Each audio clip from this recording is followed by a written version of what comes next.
Welcome back to 7-Minute Options on Thursday, July 8th. So a couple of things to notice right off the bat here. I want to take a look at some hedging options. And if you look at this chart here with a SPY, this is the 5-year chart. The last 6 months, 7 months seems to be just going straight up. But something interesting is happening here. The VIX is kind of spiking. Just a few days ago, it was around 16. Actually, it was just under 15 for a brief period last week. And now it is almost at 19 again. And this has only happened a few times this year where the VIX has spiked. We had a brief spike up to the 20 level in June, which isn't really that big of a deal. And then it was up to 27 back in May, and it had a brief spike in the 30s back in January. But for the most part, it's been smooth sailing. And if this latest uptick in the VIX concerns you, and if you think there's a bit of a pullback coming in the SPY, it's worth looking at the last few times this has happened, right? So we obviously had the COVID crash. Now the COVID crash here, if you look at it, it bottomed out around the 228 level, which temporarily wiped out about 3 years of gains, right? So you're going from 2017 was last time it was in the 228s, and then boom, we went down to that level again. So the COVID crash wiped out about 3 years of gains. Then before COVID, we had a bit of a small pullback in December of 2018. It went down to the 240 level, which at that time wiped out more than a year, or just about a year's worth of gains, right? You were up in sort of Q3, Q4 of 2018 when you were at the 240 level in the SPY. And so if there's another pullback, you could say, look, if there's a pullback this year or later this year, it's probably going to wipe out something like a year's worth of SPY gains. Now, if that would wipe out a year, let's say if the SPY starts pulling back now, then 1 year ago, it's kind of scared to think about it, July of 2020, we were at the 300 level. So that would be if you pull down the SPY to the 290, 300 level. So let's say 300 level.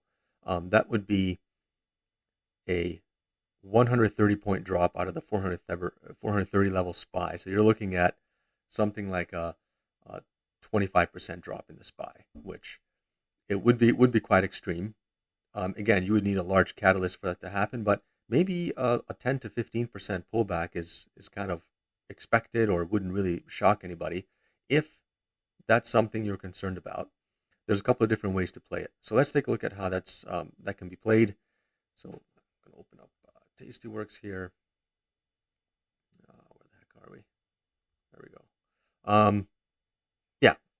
So let's say I look at the SPY, and I can see the SPY here. It's been going more or less up along this straight line, this trend line that I put in, and you're expecting a pullback of around 10%, which would be something like 40 points, 50 points. That would put you back from 430 down to the 380, 390 level.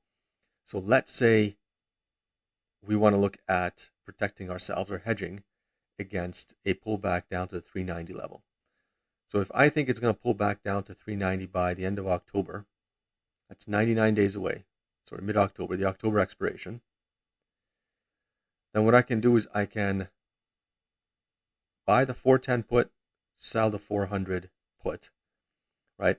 And that is a debit put spread. I would pay $179. And if this thing goes down below 400, I can potentially sell this for $1,000 and thereby make a profit of around $821. So $1,000 put spread, buy it for $179, potentially make as much as $820. And again, no buying power required. Like, what I pay for it is what I pay for it, because it's a debit spread, and that would give me -6 deltas. And I would lose about 2 thetas, right? 0.2 theta is what I would lose, because I'm paying for this and it's out of money, which means every single day time premium is working against me. But it's a hedge, right? As soon as SPY starts pulling back, this is going to start working for you. In other words, the negative deltas will increase a little bit, and the theta will increase a little bit, and this will start to hedge your portfolio against losses. My portfolio will still have losses even with this on, but not as much. So this is not a bad idea. 178.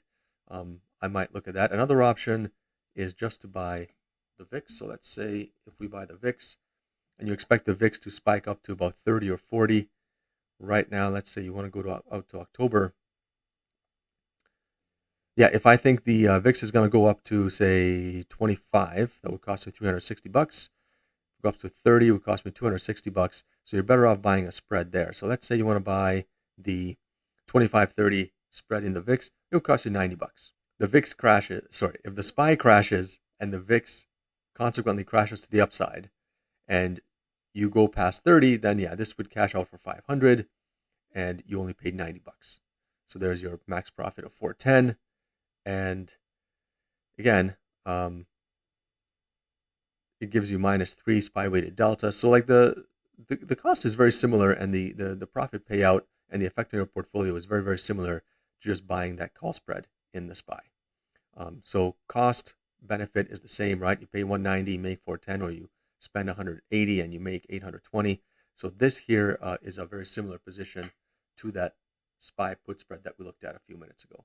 And which one you buy, it really depends on which one you feel more comfortable with and which one you think is going to be better for your portfolio. There's no advantages or disadvantages to either one.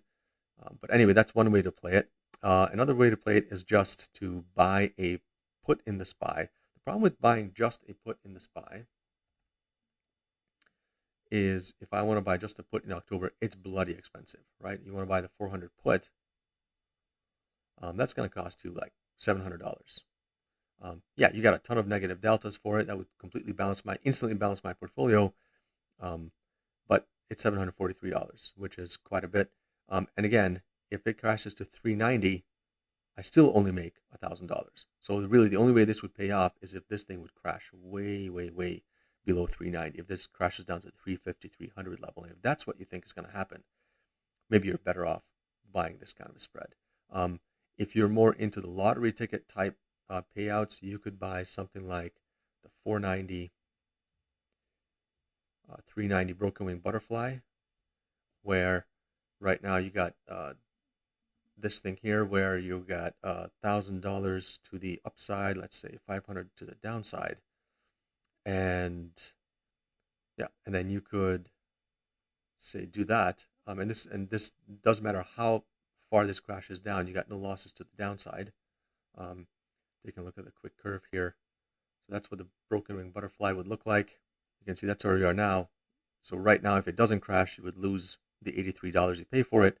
If it does crash to the downside, doesn't matter how far you go down, you can expect to make $410. And if you got this lottery ticket ending right around 390, you could make over $900.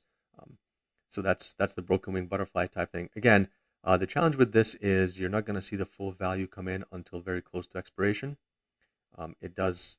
You are going to be holding this position for quite a while longer, but it is a hedge. I mean, you pay $82 and you can potentially make as much as 900, but in reality, you're probably going to make something like 400 or 500 or something. It's very difficult to actually get near that peak that you see there. So there you go. Those are some options for a hedge. I haven't decided which one I'm going to do. I'm kind of leaning toward the SPY one. Do I believe there's a pullback in the next 100 days, or do I just want to protect myself against it? I already have a VIX position open, so I always have this open here.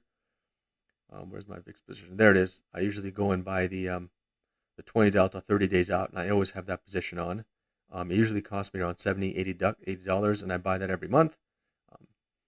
Do I want to pile on top of that with a SPY put spread, or maybe I want to make it a bit smaller? So let's say if I go out to the October expiration and I don't want to spend that much, let's say I only want to spend the 405, 400. There you go. It cost me $85, and if it crashes below 400, I can pick up 400 there. And again, the farther out of the money I go, the cheaper it is, but the lower the chances of that being in the money at expiration. So the trade-offs here are the usual trade-offs you get with any other option trade. All right, just a quick update here. I did end up buying that SPY $10 wide put spread expiring in October. So that's about 99 days to expiration. And I did buy the 400 410. Again, personal preference. And yeah, if this thing pulls back 10%, then I should be able to sell this for 900. So I got the 900 GTC order in there, and hopefully this will help cushion the fall. I don't think this will completely protect my portfolio, but it will help a little bit. I mean, my portfolio isn't too big right now. I'm just around $19,000 total portfolio value. So I mean, this will, help save $800-900 in the best of times. So it's not a complete hedge, but it does help. It does give me 6 negative deltas, which is helping balance my portfolio to make it more of a delta neutral portfolio. And yeah, but anyway, those are some options for you on hedging. All right, thanks.